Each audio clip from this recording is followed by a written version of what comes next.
Suci dan Kinan yang beranjak pulang, tiba-tiba ketika mereka tengah di jalan, dihadang oleh beberapa pengendara sepeda motor dan mobil yang dikemudikan oleh Suci pun diberhentikan oleh pengendara motor tersebut.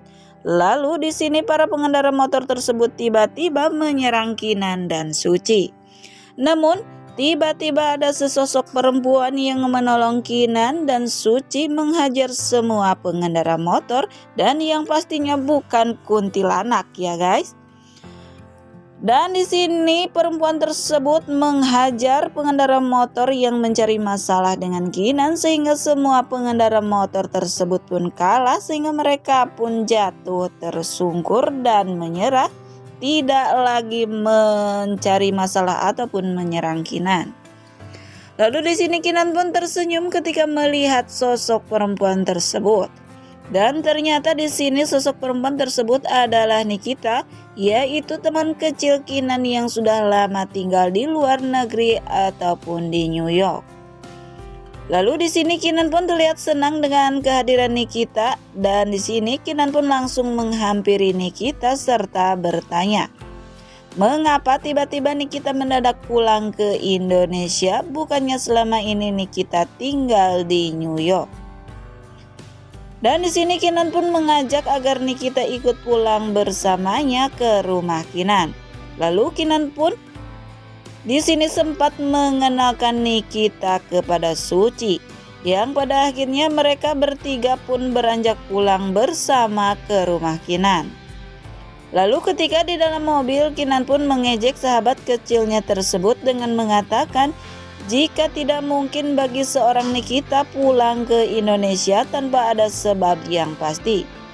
Dan di sini Kinan pun menebaknya jika sahabat kecilnya tersebut sedang patah hati karena ditinggal pasangannya, sehingga di sini Nikita pun pulang ke Indonesia untuk ataupun sebagai pelariannya. Dan Nikita pun membenarkan tebakan sahabat kecilnya tersebut. Lalu di sini Nikita bercerita jika dirinya pun nyaris menikah, namun ditinggalkan oleh pasangannya dengan alasan nenek pacarnya Nikita membutuhkannya di Indonesia. Dan maka dari itu pacar Nikita pun memutuskan untuk kembali ke Jakarta. Lalu di sini Nikita pun mengatakan jika memang semua lelaki itu sama saja. Terlihat Suci pun yang juga berada bersama dengan Kinan dan Nikita yang belum mengetahui Nikita itu siapanya Kinan. Karena Suci pun menyaksikan sendiri bagaimana keakraban Kinan dengan Nikita. Yang akhirnya Nikita pun mengatakan jika Kinan dan dirinya pun sudah temenan sedari kecil.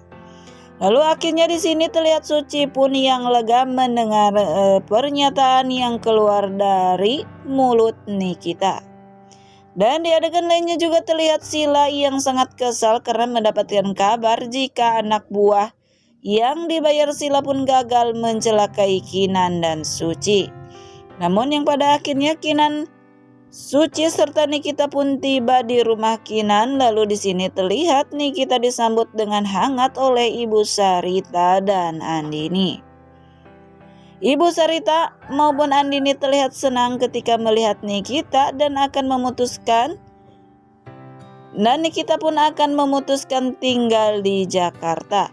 Lalu di sini Ibu Sarita pun menawarkan agar Nikita tinggal di rumahnya saja daripada Nikita harus tinggal sendirian di rumah mendiang orang tuanya. Lalu di sini Nikita pun menyetujui dengan senang hati apa yang diminta oleh Ibu Sari tersebut. Dan keesokan paginya terlihat Suci yang mencari keberadaan Kinan, namun Kinan pun telah berangkat duluan ke kantornya karena ada urusan yang harus diurus terlebih dahulu. Lalu di sini Suci pun bergegas menyusul Kinan yang sudah terlebih dahulu berangkat ke kantornya.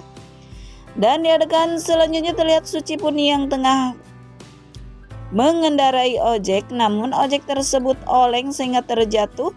Lalu terlihat di sini Suci pun kesakitan dan tiba-tiba mobil Aska pun datang, dan di sini Aska pun menolong Suci dan memaksa agar Suci mau dibawa ke rumah sakit. Dan yang selanjutnya Kinan yang berada di kantornya. Di sini Kinan pun sangat kesal. Lalu tiba-tiba Jeffrey pun datang menghampiri Kinan. Lalu Kinan pun bertanya kepada Jeffrey apa sebab karyawan Kinan mengundurkan diri dengan cara mendadak. Lalu di sini Jeffrey pun mengatakan jika dirinya sempat tidak percaya, namun kenyataannya semua karyawan Kinan pindah ke perusahaannya Rapa. Jadi kenyataannya ataupun simpulnya di sini yang menyabotase perusahaan Kinan adalah Rapa, sepupunya sendiri. Lalu di sini Jeffrey juga menjelaskan dan membenarkan memang ia Rapa telah melakukan hal tersebut. Dan Aska yang telah ditolak oleh Kinan akhirnya menyuntikkan dana ke perusahaan Rapa. Jadi saat ini Sila dan Rapa serta Aksa bergabung jadi musuh Kinan yang bersatu. Dan yang selanjutnya Suci pun yang selesai diperiksa dan ditangani di rumah sakit karena dirinya pun yang merasa kesakitan karena terjatuh dari motor. Lalu di sini Aska pun menemani Suci ke rumah sakit. Aksa memaksa agar Suci mau diantar ke kantornya Kinan. Namun di sini Suci pun menolaknya karena Suci tidak enak dengan Kinan dan Suci pun tidak ingin jika Kinan berpikir yang tidak tentangnya. Lalu di sini Suci pun memohon kepada Aska untuk tidak melakukan sesuatu yang membuat Kinan pun sangat kesusahan. Namun Aska pun mengatakan jika dirinya tidak pernah melakukan apa yang kini telah menimpa Kinan dan perusahaannya. Lalu di sini Suci pun bertanya siapakah yang melakukan hal tersebut. Dan di sini Aska pun tidak bisa menjawabnya. Lalu akhirnya Suci pun tidak memaksa untuk Aska menjawab pertanyaannya dan Suci pun memutuskan untuk segera pergi meninggalkan Aska. Lalu tiba-tiba Ibu Melati pun datang dan menghampiri Aska yang tengah berdiri menatap kepergian Suci. Lalu yang pada akhirnya Ibu Melati dan Aska pun pulang bersama. Namun ketika di mobil Ibu Melati menemukan kalung yang tentunya kalung tersebut berliuntinkan huruf P yang Suci miliki. Dan di sini omanya pun bertanya kepada Aska jika kalung itu milik siapa dan bertanya siapakah yang tadi duduk di kursi. Lalu di sini Ibu Melati pun mengatakan jika kalung yang ia temukan persis sekali dengan kalung yang ia pakai. Lalu di sini Ibu Melati pun yakin jika orang yang memakai kalung tersebut adalah cucunya. Dan di sini Aska pun mengatakan jika yang duduk di kursi yang dimana Ibu Melati menemukan kalung tersebut adalah Suci. Di sini Ibu Melati pun terbayangkan ketika dirinya telah berlaku kasar kepada cucunya sendiri. Dan di sini Ibu Melati pun menyesal karena cucu yang selama ini dirinya cari-cari yaitu Yasmin Pradipta adalah Suci. Dan di sini Nenek Melati pun langsung meminta kepada Aska untuk segera mengantarnya bertemu dengan Suci. Lalu Aska pun menuruti permintaan nenek angkatnya tersebut. Dan yang selanjutnya terlihat Suci pun yang panik mengetahui jika kalungnya hilang. Dan di sini Suci pun mencari-cari dan panik serta akan kembali bertanya kepada Aska dan menanyakan apakah Aska menemukan kalung yang sangat berharga baginya tersebut. Nah pemirsa, mungkin itulah sekilas ulasan seputar sinetron Suci Dalam Cinta episode yang terakhir yang dapat channel ini hadirkan. Pemirsa, memang sayang sekali ya sinetron Suci Dalam Cinta, alur ceritanya yang bagus dan semakin seru, namun tiba-tiba ditamatkan tanpa sebab yang pasti.